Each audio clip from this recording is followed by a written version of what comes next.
Please welcome Cassandra Peterson.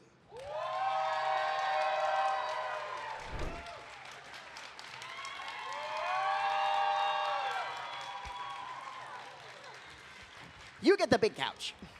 Yeah, that's right there. Hello, everybody. Can you hear me okay? All right, let me know if you can't hear me, okay? Hi, Elvira. Hey, how you doing? I'm good. I'm good. I'm glad to be back in Chicago. It's been a really long time since I was here. I don't know when it was. But, yeah. Long time. Well, you've been there and back again, travel-wise. So I have. no, absolutely. So real quick, we covered some of this the last time we had a chat with, but well, first and foremost, let's talk about these new stuff that you're doing right now. So you have a cookbook. I do. I have ELVIRA'S Cookbook from Hell coming out. Yeah. Yeah, I have wanted to do like an entertainment kind of book for years and years and years. I don't know why. I saw Martha Stewart and I go, I can do that. But this is all recipes that it's not, particularly for Halloween, although Halloween would be a good time to make some of them. But it's for all year round for that goth lifestyle.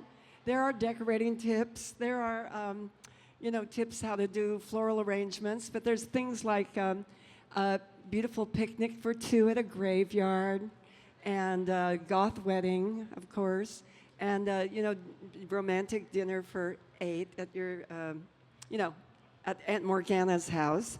I do teach you how to make my famous roll.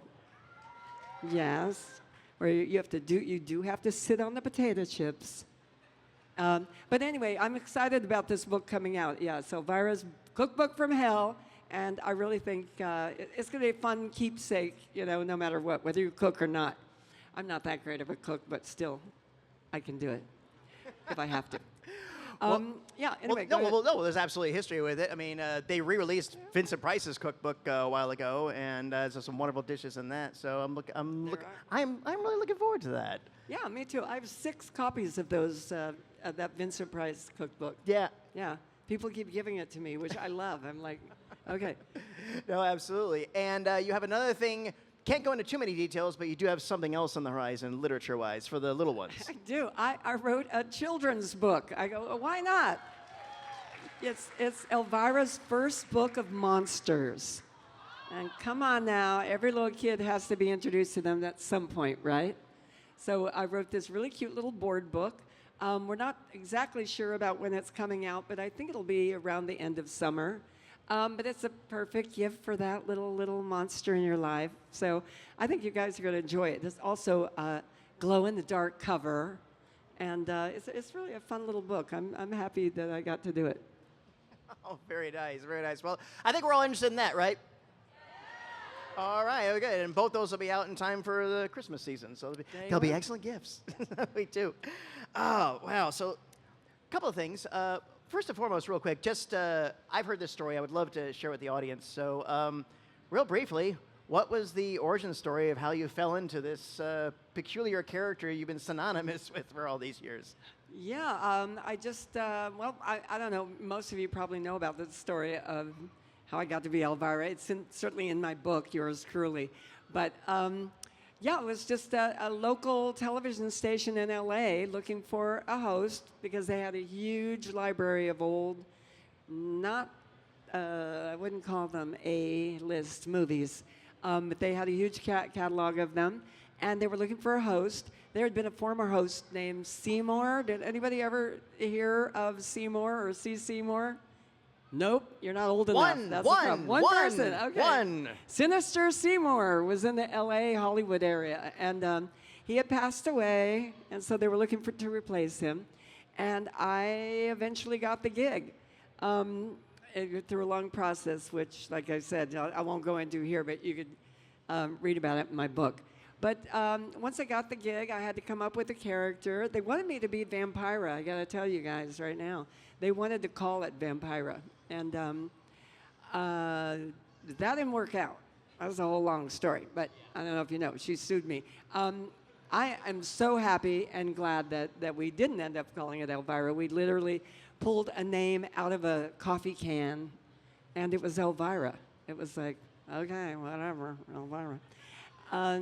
Anyway, and I started hosting horror movies in the LA market, and after a little while, I was able to get them syndicated across the country, so a lot of people in different areas of the country got to see the show too. And from there, kind of springboard into making a movie and doing lots and lots of other projects. So that's how it started out. When did you begin to realize that the character was kind of eclipsing the LA market? Because I know you said before that you were kind of like, they almost kept it a secret from you, that how it was becoming like a national thing and stuff like that. When did you sort of realize that, oh, hey, wait, you know me? You know? Yeah, I think I realized it when I was invited to go on the Johnny Carson Tonight Show, which, again, most of you weren't even born yet, but at one time there was only like one TV host. There was only really one, and he was the main one. It was the Tonight Show with Johnny Carson, and when you were on that show, it was a big, big deal. It was like, okay, I'm famous now. And I got invited on that show, and that really was just the taking off point of getting a syndicated deal to go across the whole United States. So very lucky break. The gig that keeps gigging. Yeah, man, I'll tell you, 46 years later, I'm still doing it. We just lost him recently, who's a favorite of mine. You got to work with Richard Chamberlain on Alan Quatermain and the City of Gold. A fun movie, kind of a time capsule movie for its time. There's some things that don't work out very well, but a really fantastic cast. And it got you out of the Elvira character for a little bit into a more, an equally interesting costume, and I'll leave it at that. But what was your experience like on that? In Lost City of Gold? Yeah. Oh, it was intense. It was with Sharon Stone and, oh dear God, who we just lost recently, James Earl Jones. James Earl Jones. Yeah. He was the voice of Darth Vader, in case you guys hadn't heard of him. I think they know. Amazing, amazing actor. And yeah, that movie was tough. It was 3 months in Zimbabwe, Africa, in a tiny little town, a village. And I got to tell you, it was a trip, man. Whoa. I mean, coming to my makeup trailer in the morning, and somebody would have to run in and chase the baboons out of my trailer. It was weird. And they're scary animals. I don't know if you know. I mean, I love animals, but I don't want baboons in the trailer while I'm doing my makeup.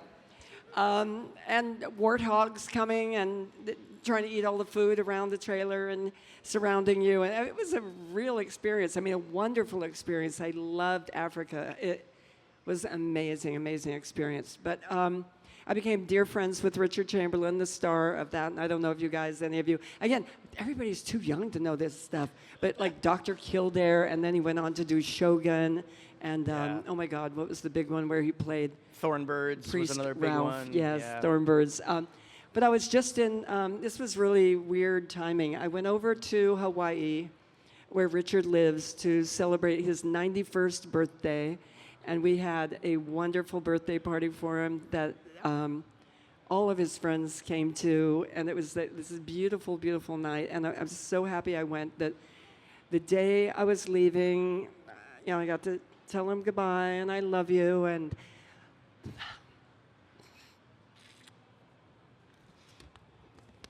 I'm sorry. Anyway, sorry.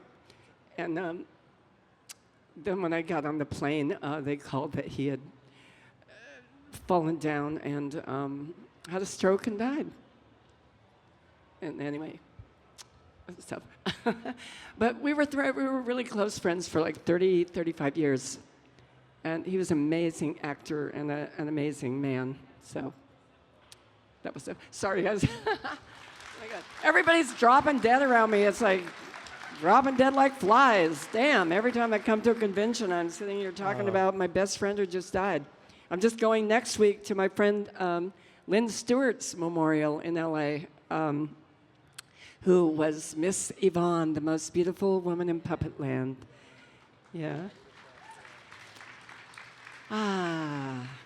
It's a bitch getting old.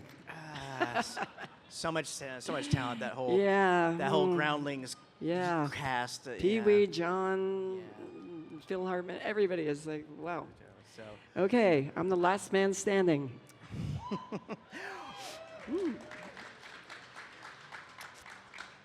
Let's go to something good. That just all these years, all this time you spent with this wonderful character. What's been the best thing to come out of all this?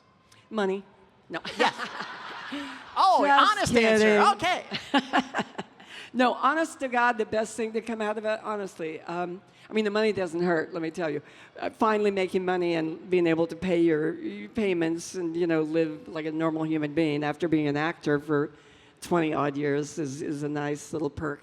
But having people come up to me, and today I've had so many, and it means so much to say how I helped them, how the character of Elvira helped them through their life in difficult moments, and they felt like an outsider. They felt like, they didn't fit in, and that they could see Elvira in Mistress of the Dark and make, it made them feel like, okay, I might be a freak, but look, so is she, and she does okay. She's working it. So that is honestly the best part of this job. It is amazing. And it's kind of unexpected. I mean, it's such a wacky character. You don't really think, oh, I was such a big influence on people. Now, I know I was a big influence on her and her. I can see that, yeah. But I don't know about everybody else. Anyway, it's a wonderful part of being the character. And if that's all it got me, then that isn't more than enough. It's fantastic. Absolutely. Well, before I go, I take some of their questions. I've told you this before, but I'll say it again. I just want to thank you. I want to thank you for your talents and your professionalism and for all the performances you brought. Not only is this character, but all the other work you've done. And you've been a friend to the horror fandom for such a long time. And horror fandom needed that. I love my Gorehound brothers and Leatherface and all that stuff too, but you became this exemplar of the fun, spooky, playfulness, mischievousness side of the Halloween spooky culture. And you've carried that as a responsibility. And thank you so much for that. Thank you ever so. I really appreciate that.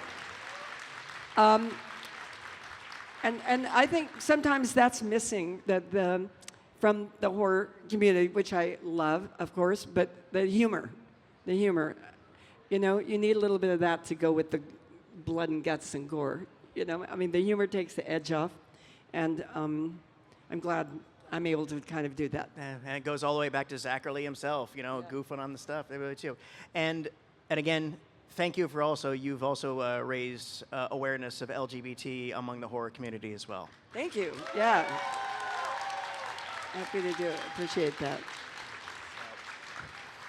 All right, I'm gonna jump on out of here, and we'll do a line. Like I said, one question at a time, no request. We'll do a line. I'm not gonna do a Donahue style. And if you're old enough to get that reference, so all right.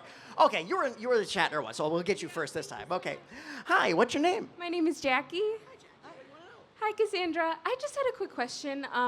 Obviously, being in Chicago, Sven Gulli is kind of our local horror host. I love and Sven I know Gulli. you guys have worked, or at least, had interviews together. I just wanted to talk about your relationship with Rich, if you guys, gotten together and traded tips before.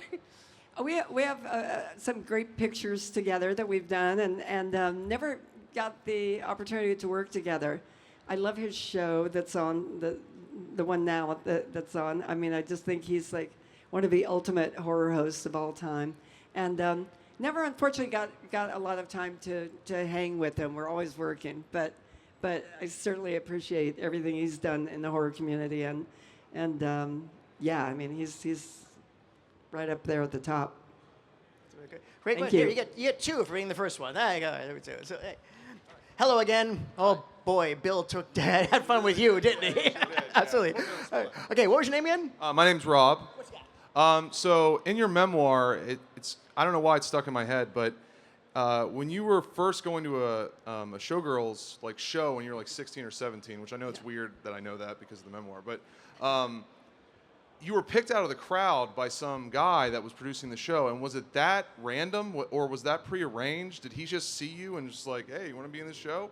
It was very strange, but in order to look old enough to be in the show, which I had to be 21 and I was only 17, so in order to look old enough, I put on like the tightest, sexiest thing I owned. I put in like 5,000 bust pads to make my boobs gigantic. I have major cleavage. I put on a little wiglet on my head so that my hair was all up. I put on about 4 pairs of eyelashes, top and bottom. I mean, I just dressed up to look like that. So when I came in, the maitre d', who was the person who kind of discovered me, just thought I was a showgirl because nobody there had on that much makeup. So he just asked me if I was a showgirl in town, and I was like, no, I was afraid I was going to be busted and carted off to jail with my mom and dad. And then he said, I don't know, the next thing, this woman, Fluff, came out and asked if I wanted to audition for the show that they were auditioning for the next day.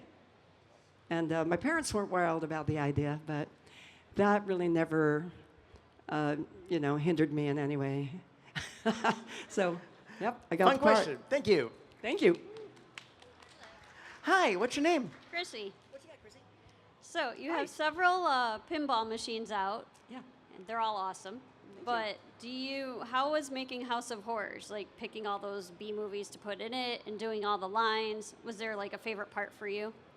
Yeah, I loved. I love them all. I think I like Scared Stiff. Is one of my favorites. It's the one I have at home in my little girl cave or whatever you call it. And I got to pick out a lot of stuff. I mean, I got to okay everything in all the games, all the art. I didn't do it, of course, but it was always run by me, and I got to okay it. And I got to stick in a lot of secret messages in the games throughout the years. On one of the little gravestones, I have my parents. I put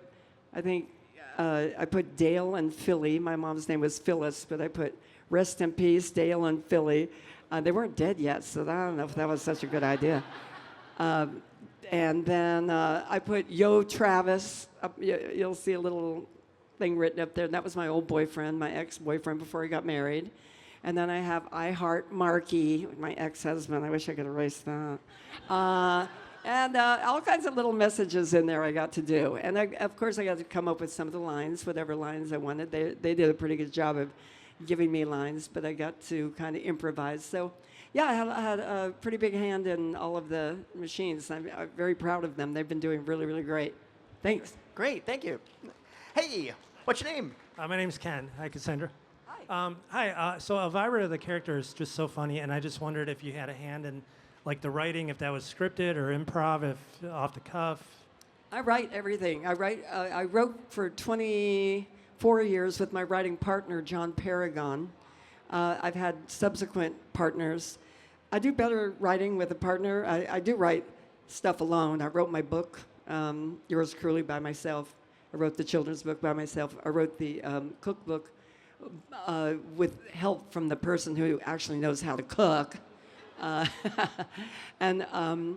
So I do the writing. I mean, I wrote Mistress of the Dark along with John Paragon, my writing partner, and Sam Egan, who the studio wanted to have there and who was wonderful. So yeah, that's how that works. All right, that's my main thing. There you go, Thank you. And those who don't know, John Paragon was also Zombie on Pee-wee's PeeWee Show. He was in the Pee-wee's box. Playhouse, Zombie the Genie, and he was Terry the Pterodactyl, and he wrote and directed most of the episodes of that show. Yes, he did. So, hey, what's your name? Michael, hey, this plays right into what you were just talking about, but what was it like working with Paul Rubens? I loved working with Paul Ruben. We didn't work together a ton, but we just hung out together all the time. I mean, Paul was one of my oldest and dearest friends. Don't get me started again. Anyway, he and I I think we met in 1974 and spent so much time together over our whole lives. It was really like very close. And you guys have to see his documentary. I'm going to the, God, I don't know if anybody's, I don't think you could have seen it yet. I got to see it because I'm special. But I am going to the premiere next week in LA, next week or the week after in LA, of the documentary. But you guys are going to love this documentary. It is fantastic. I mean, there was stuff in there even I did not know about Paul, and honest to God, I thought I knew everything. I mean, and I know his parents and his siblings, and I've known him for so many years. There was some stuff in there that I was like, are you kidding me? I never heard that. So, yeah, just being with him. He was just one of the most brilliant freaking comedians that ever lived. And I think when you see this documentary, you'll get where all of this stuff about PeeWee came from. It's kind of like, it all clicked into place for me, you know, when I saw the movie. Because before I thought it was just a random character, but honest to God, I think it's been brewing in his head since he was born. So thanks for asking about him. Thank you. Great one. Hey, what's your name? Justin. Justin, what do you got? My name's Justin. My question is, what do you usually do on Halloween? Work.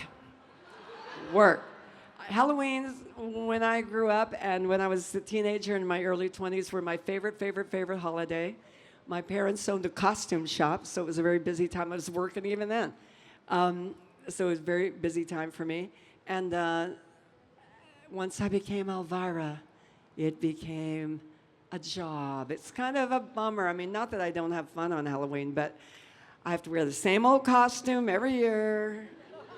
I don't get to go to parties because I'm working. I don't get to trick-or-treat or be home for trick-or-treaters. So, yeah, it's kind of become a job. But, I mean, I love it as much as ever. It's very, you know, obviously, hello. I'm Elvira, Queen of Halloween. Duh. There you go. Thank you. Good one.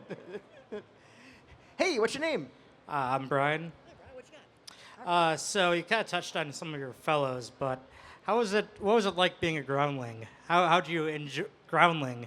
How do you enjoy that experience? The Groundlings? Yes. Yeah. Oh, my God. The Groundlings were everything to me. I mean, it was like, you know how some people, you get older and you think about high school and it was the greatest time of your life, or college, or greatest time. For me, it was the Groundlings. That's where I made my lifelong friends.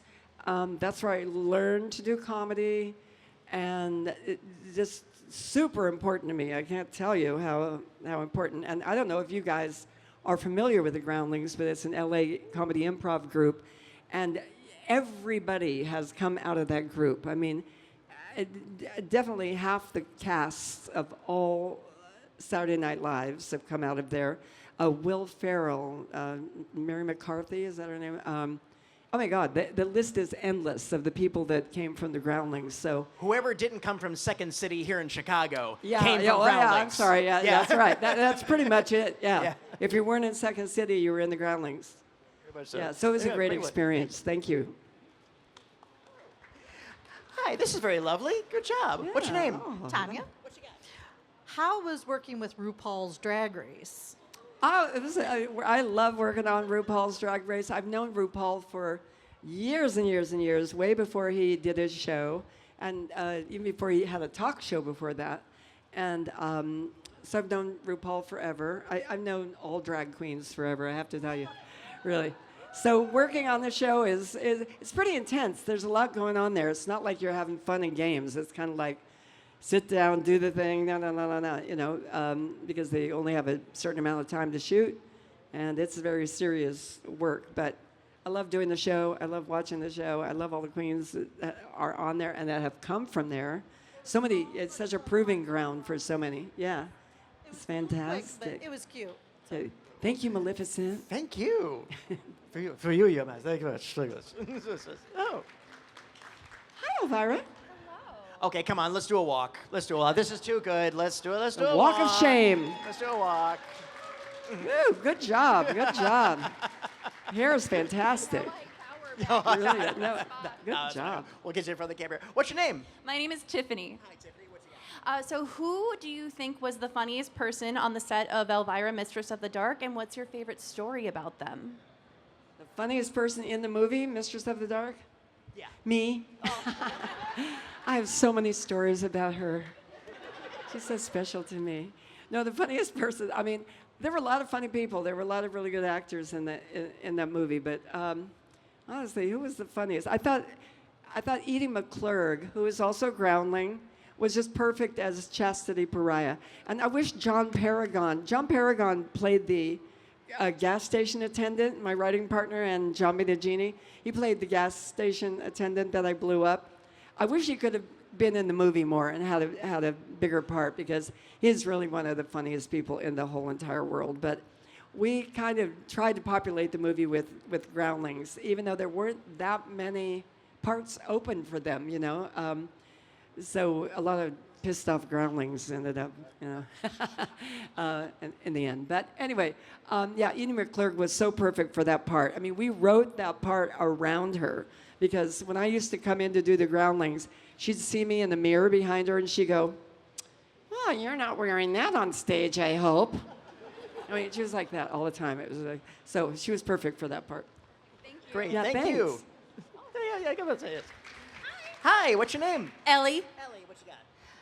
Hi. Do you have any advice for somebody who wants to be a horror host? Wow, advice for somebody who wants to be a horror host. Stay out of the way of the front of my car. Just kidding.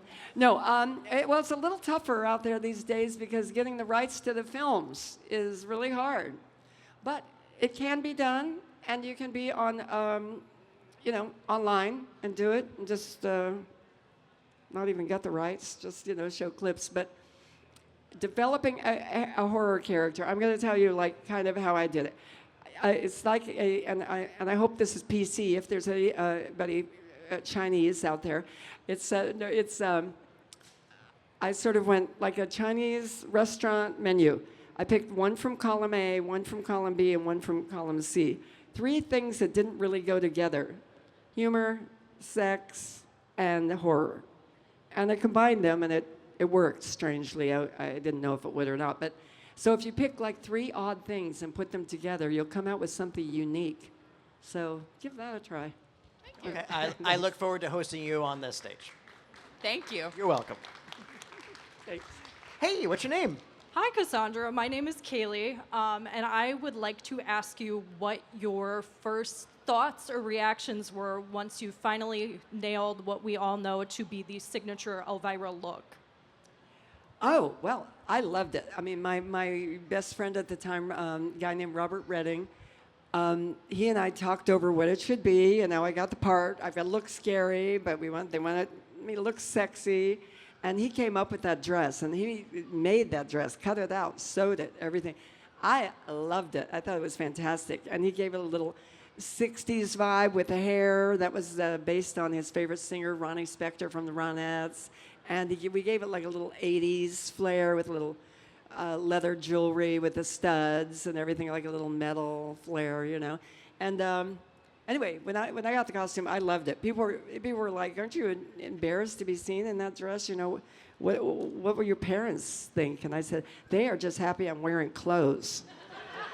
So they're fine.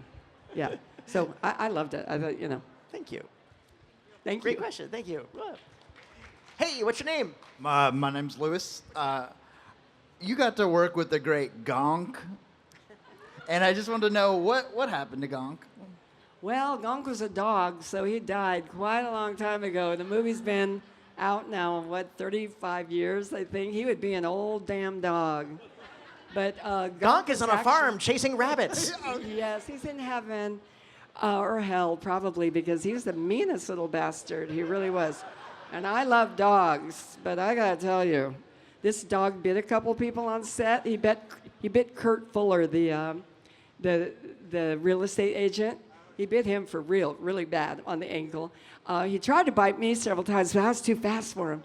But his name was Benny, and he was a little trained dog for the movie business. And there were actually 3 Gonks. There were 3 Gonks doing the parts, because you can't, animals and children, you can't work like ungodly hours. There are labor laws for that. So there were 3 Gonks. But Benny was the main, really smart Gonk. So yeah, he's in Gonk heaven. I have a little dog, Vincent Price, who I do the little pink mohawk on, and he's a good stand-in for Gonk. When I walk down the street, people go, "Oh my God, that's just like Gonk from the Elvira movie," and I go, "Yeah, I know." Thank you so much. Thanks. Great question. Thank you. Hi, what's your name? Trinity. What you got? What was the scariest thing you ever had to do? The scariest thing I ever had to do? Mm-hmm. Okay, I know exactly, just like this. It was on Elvira's Haunted Hills. I had this pendulum hanging above me. There was supposed to be a stand-in doing it, and then we found out that she had no boobs at all. And we're going, okay, this is not going to work. And so at the last minute, I had to stand in laying on this slab of cement with this, I think it was like a 3,000-pound pendulum swinging over my head from top to bottom like this. And I didn't know how good the Romanians were at rigging up this stuff, you know? And it kept getting closer and closer and closer, so it would cut the ropes that I was tied with. But I got a big, big scratch from it across my boob. And we had to like cover that with a whole piece of plastic and makeup for the rest of the movie. But that's how close it was, and it was swinging 3,500 pounds of that. I was scared out of my brain. I was holding my breath. It was really scary. I don't ever want to do that again. Oh, Thank good you. one. Thank you. Green one, of course, match Beetlejuice and all that. Thank you. I'm afraid we're just about out of time, so unfortunately this will have to be our last question. So come on up. Hey, what's your guys. name? Reese. Thank you for being here and for taking the time to talk to us. Oh, you're welcome. I was just wondering if there was a movie that was so bad that you just couldn't even watch it. You had to turn it off halfway through and you didn't even want to show it to people. Oh my God. There were a lot of, if they were really, really bad, I really, really loved them. There were some that were sort of repulsive, and I hate to say it, I hope Bill Shatner's not listening. Bill? The Devil's Rain was some of the creepiest damn movie I ever saw. It really was. And there was another one, Peeping Tom. Oh, that's that's a very trippy movie, man, if you yeah, haven't seen it. yeah. And those movies really disturbed me, and neither were that funny. And I had to find jokes, so And things that were really serious were hard to deal with for I think me. they pitched Cannibal Holocaust to you as well, and I remember I think reading Yeah, I might have somewhere turned that down. you were There like, were some and that for- I and just good couldn't reason. Yeah, do. there's no humor out of that one. Yeah, no, there's some that you just can't squeeze the humor out of, I gotta tell you. So before we go, anything else on the horizon you're allowed to share with us? I've got a couple of other big projects coming up that unfortunately it's too big for me to, too soon, too big I hope, too soon for me to mention, but if you go to elvira.com or follow me on Instagram, it's @TheRealElvira. We'll be announcing those within maybe 4 or 5 months. And I'm really, really excited about both of them. But I hope you guys check out my book and you like it. It's a fun, you'll have a fun time with both of those books. And one final question. Would you like to take a picture with this wonderful audience? Sure. Absolutely. All right, everybody, we're going to take our stage selfie, which How am I will be gonna do- available for purchase at any of our business. We can ask everybody, do you want to come towards? Everybody come towards the stage, not on the stage. Everybody comes towards the stage. Want to take a picture of our amazing guest and all of you.